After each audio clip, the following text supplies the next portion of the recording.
बिस्मिल्लाहिर्रहमानिर्रहीम। मैं असफ खान तमाम देखने सुनने वालों को मेरा सलाम।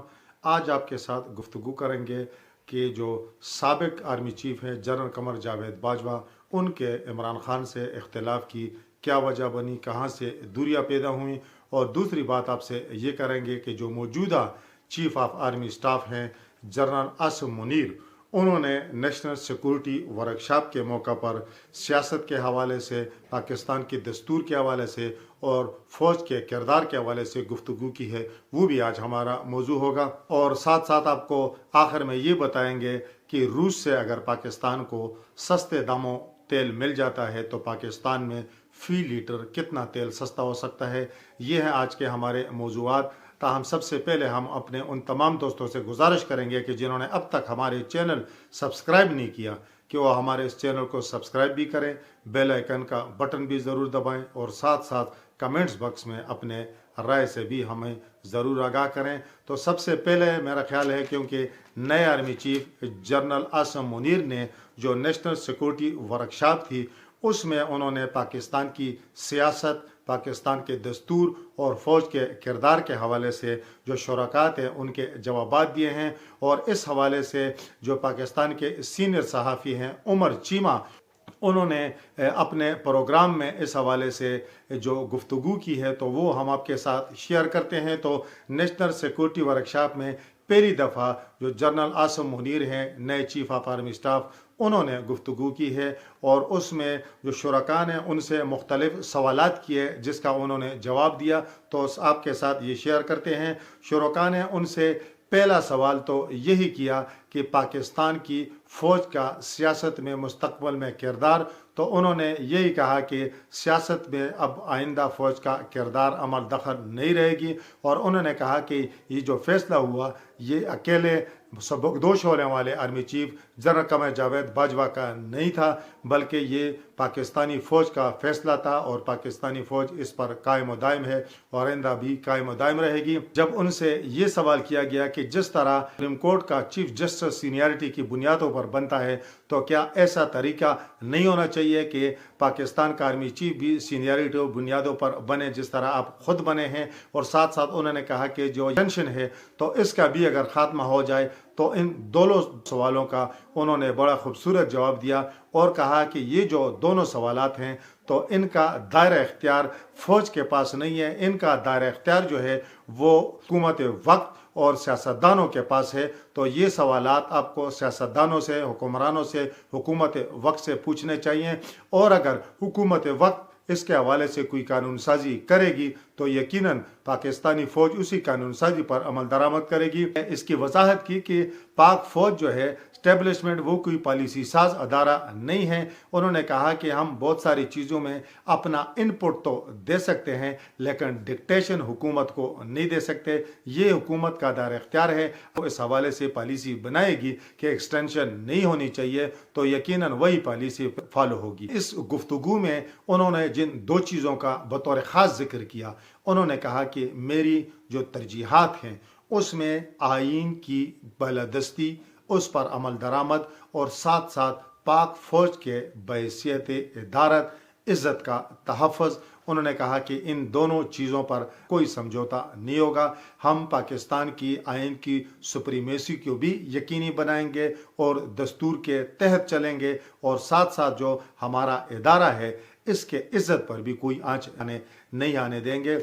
उन्होंने कहा कि फ़ौज का जो गैर सियासी किरदार है वो इस पर कायम रहेंगे कि आर्मी चीफ ने जो गुफ्तगू की है यकीनन वो बड़ी हौसला अफजा है पाकिस्तान में जमहूरियत के इस्तेहकाम के लिए भी और पाकिस्तान में अदारों के इज़्ज़त के तहफ़्फ़ुज़ के लिए भी। और अगर इस पर अमल दरामद किया जाए, अब ये हमारे सियासतदानों का भी फ़र्ज़ बनता है कि वो अपने सियासी मामलात जो हैं वो पार्लियामेंट के ज़रिए हल करें, वो मुज़ाकरात के ज़रिए हल करें, वो हुकूमत अपोजिशन मिल बैठ के हल करें। हमारे मुल्क के सियासतदान, सियासी जमातों के कायदीन हर मामले में फ़ौज को नहीं घसीटेंगे, हर मामले में गैबी इमदाद के तलबगार नहीं होंगे, हर मामला فوج کے ذریعے حل کرنے کی کوشش نہیں کریں گے تو یقیناً جو سیاستدانوں کے عزت و وقار میں بھی اضافہ ہوگا اور فوج کا جو غیر سیاسی کردار ہے اس کو بھی مزید دوام ملے گا۔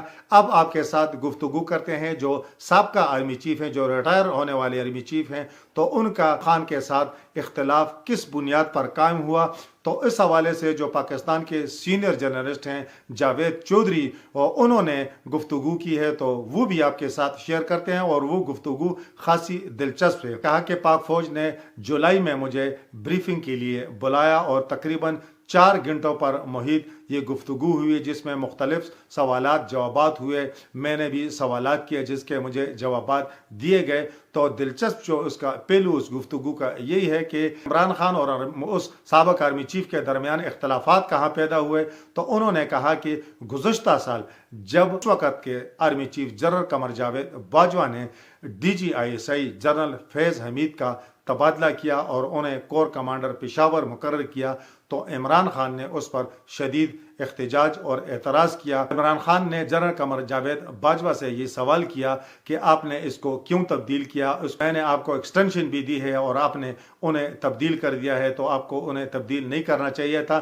تو جنرل قمر جاوید باجوہ نے بقول جاوید چودھری یہ جواب دیا کہ جنرل فیض حمید موسٹ سینئر جنرل میں شامل ہیں اور ان کے لیے ضروری ہے کہ وہ کم از کم 1 سال تک کور کمانڈر کا پیریڈ مکمل کریں گے، تبھی وہ اس لسٹ میں شامل ہوں گے جس لسٹ میں سے آرمی چیف کا تقرر ہونا ہے جو اب ہو چکا ہے اور general Asim Munir army chief بن بھی چکے ہیں۔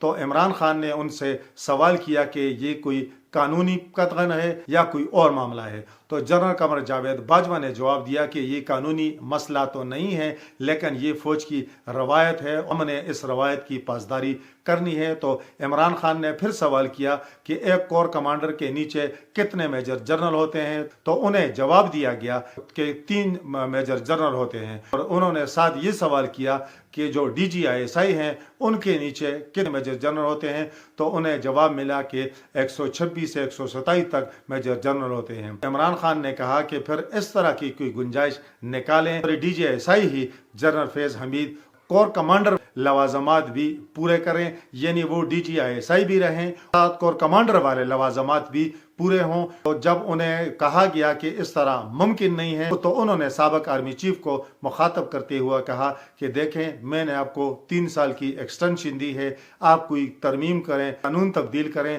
یا چھوٹا سا مطالبہ آپ پورا نہیں کر سکتے۔ انہوں نے کہا کہ آپ کے لیے یہ ممکن ہے، یہ کر لیں، لیکن جب اسے انکار کی صورت میں جواب ملا، اختلافات کی وہاں سے بنیاد بنی۔ جاوید چودھری کا کہنا ہے کہ اس کے بعد جنرل قمر جاوید باجوہ جب بھی عمران خان سے ملے تو اکیلے نہیں ملے بلکہ ہمیشہ ان کے ساتھ 2-3 سینئر افیسر ہوتے تھے۔ اور بقول جاوید چودھری اس وقت عمران خان کی شدید خواہش یہی تھی کہ جنرل فیض حمید ہی نئے آرمی چیف بنے اور اس کی نگرانی میں سن 2023 کے انتخابات ہوں، عمران خان وہ انتخابات جیتیں اور پھر اگلی دفعہ بھی جنرل فیض حمید کو ایکسٹینشن دے، جو صدارتی نظام والا فارمولہ ہے اس کو بھی کسی طریقے سے عملی جامہ پہنا سکیں۔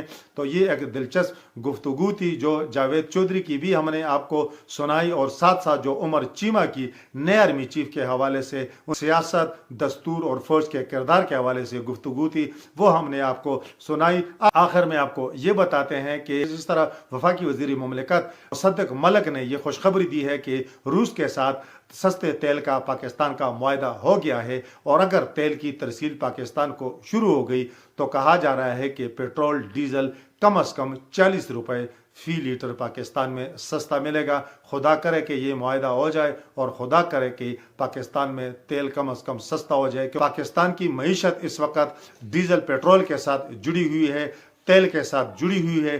ڈیزل پیٹرول سستا ہوگا تو یقین جانے کہ اس وقت تو پاکستان میں مہنگائی کا طوفان ہے، اور اگر یہ پیٹرول اور ڈیزل سستا پاکستان کو مل گیا، واقعی مل گیا، تو پاکستان میں پھر ارزانی کی بہاریں ہوں گی، اور خدا کرے کہ پاکستان میں یہ مہنگائی ختم ہو اور ارزانی کی بہاریں یہ اس قوم کو دیکھنا نصیب ہوں۔ اس وقت تک کے لیے اتنا ہی۔ اللہ حافظ۔